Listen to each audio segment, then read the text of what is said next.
Welcome to SolidWorks. Today we're going to be talking about the interface and some of the basic commands to get us started. When you open SolidWorks, one thing I would suggest right off is to hit this arrow key and you'll notice the drop-down menus appear.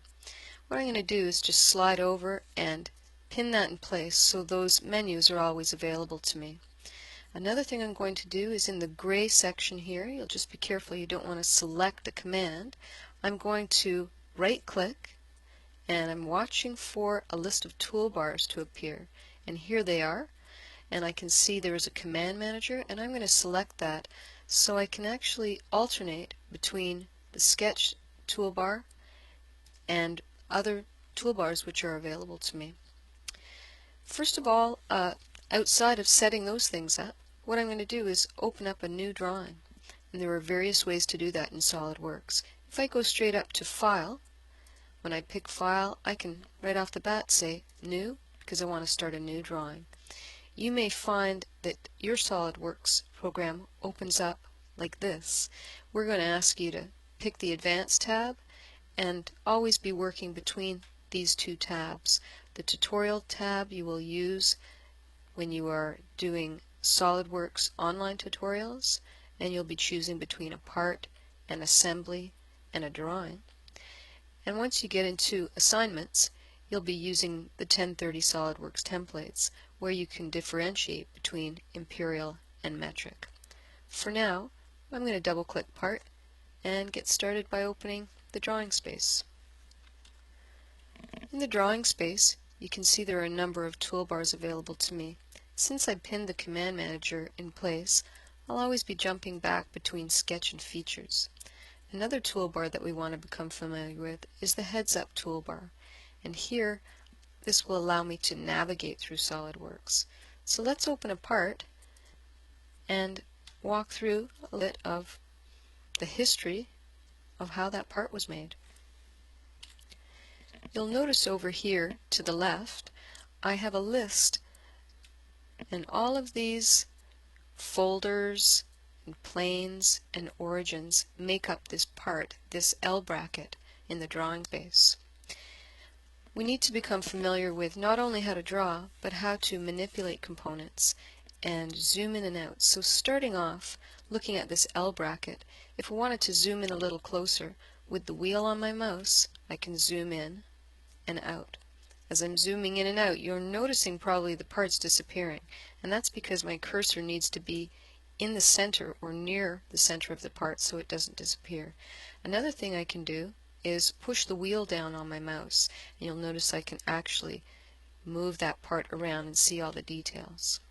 If I wanted to get a closer view on one of the particular corners of the part, I can pick from these toolbars in the heads up toolbar area.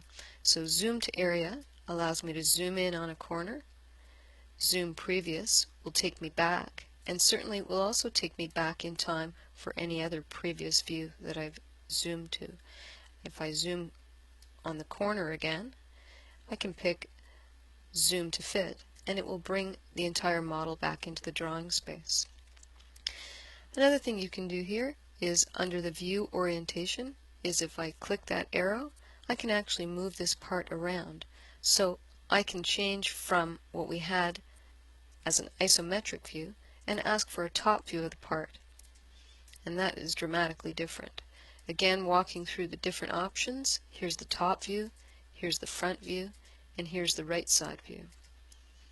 Again, if I want to bring that back to an isometric view, that's easy enough for me to do. Let's look at changing the shading of the part. So right now we're shaded with edges, and if I want, I can actually turn that into something that looks rather transparent.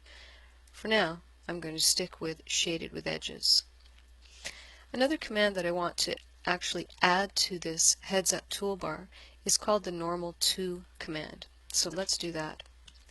In order to add the normal to command to the heads up toolbar, what we need to do is select Tools, Options, and over here I'm looking for,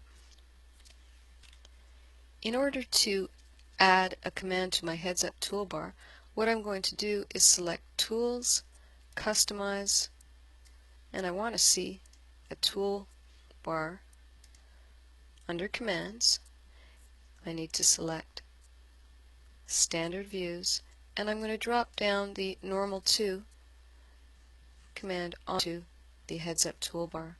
And what that does for us, it allows us to manipulate our model so that we can better see it. If I select this face and pick Normal To, you notice how it spins the part around, and that's a fast way for me to select a face and say I want to sketch on that face, so spin that part around so I can better see it. Let's look a little bit at the history of the part and how it was made. Again, I'm going to ask for an isometric view to spin that part around. You'll notice when you mouse over different commands in SolidWorks that things will highlight. Whenever you start a new part, you will always have a number of folders available, such as front, top, and right planes, type of material, annotations. These things we always leave alone. And we also have an origin. You'll notice when I highlight the origin, it pops up and is visible right on this corner. We'll always try to draw our sketches at the origin. If I continue mousing down, you'll notice certain things become highlighted. I can also expand the plus signs and see specifically how this part was drawn. We'll get into that a little bit later when we look at sketching and adding features to give volume to our sketches. For now, it's good to know that you do have a history of how your parts are built, and all that information is available in the Feature Manager design tree. Let's have a look under Window and see what else is available to us. Here's an assembly. So as you know, you can start by creating parts, and you can build assemblies and then create drawings. The nice thing about assemblies is if I pick this flywheel, I can actually drag it and see all of the different parts interacting together. And it's kind of nice to see here this part has been cut away so I can see the inner workings of this displacer cylinder. This project was actually something done down in the machine shop where all these components were fabricated to build a Stirling engine. Let's talk a little bit now about the drop-down menus. And if I pick File, you'll notice again I can start a new drawing, I can open an existing drawing, make a drawing from an assembly, save and save as. It's important to know the difference. Saving as is creating a copy. I'm not going to start a new drawing now, but I am going to move on and look at the other folders. So as I select, I can see other options available to me. Under View, I'll be specifically interested in turning on and off the origin in sketches and activating temporary axis, and also I'll be looking at sketch relations. There's a lot of commands to learn, but we'll start at the basics in the beginning. Under Insert in Assemblies, it's looking a little bit different than if I open that bracket again and look under Insert. So you'll get used to whether you're working in a part and or an assembly.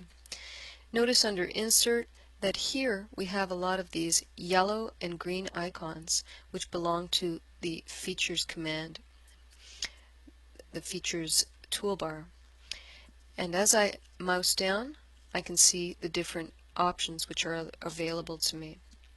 Notice behind, when we activated the Command Manager, that Features are here, the yellow and green icons, and again over here, sketches are available. So we'll usually start out by creating a sketch and giving it volume, but you can also start out by selecting a feature and then drawing a sketch. You can work forwards and or backwards. Moving on, under Insert, you can see we just explored some of those feature commands, and there are other things such as sheet metal and weldments. Moving to Tools, there's a really useful tool on this drop-down menu, and it's called Measure. If I select Measure, you'll notice a little tape measure appears, and I can select any of the geometry on a part and get information. This allows me to double check my part, and I like to use that when I'm starting out.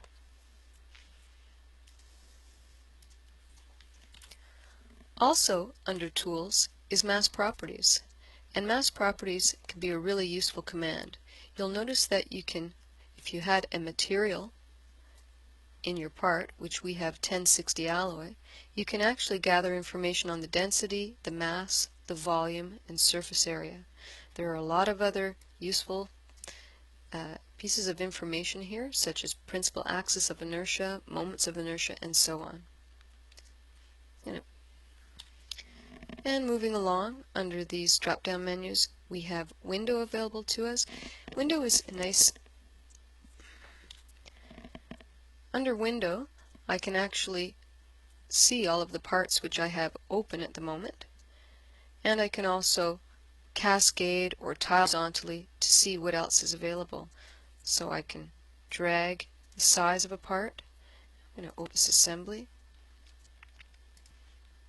make it a little smaller, and under window I'm going to tile horizontally, and I can see the different parts I have available. So perhaps I might be modifying something in here that was going to be changing on my assembly, and I could have both of those open to see what's happening at the same time. And finally, the Help menu. You'll be using SolidWorks Help to get answers to your questions. So if I was interested perhaps in the origin, I can list topics and see what's available to give me some information about SolidWorks, origin, or other perhaps axes, and so on. I'll just type that in and ask for a search. Inside of this assembly, I'm just going to minimize it again and show you how you could actually select a part and open it up. I'm going to push the wheel down on my mouse and manipulate this assembly. I'm going to select the part, and I'm going to ask to open the part. And again, you can see over here in my Feature Manager design tree, there's a history of how that part was made. Here is the axis of revolution, here is the origin, and again, material is added and or subtracted to create this part. And that's it for the introduction to SolidWorks. Thanks for watching.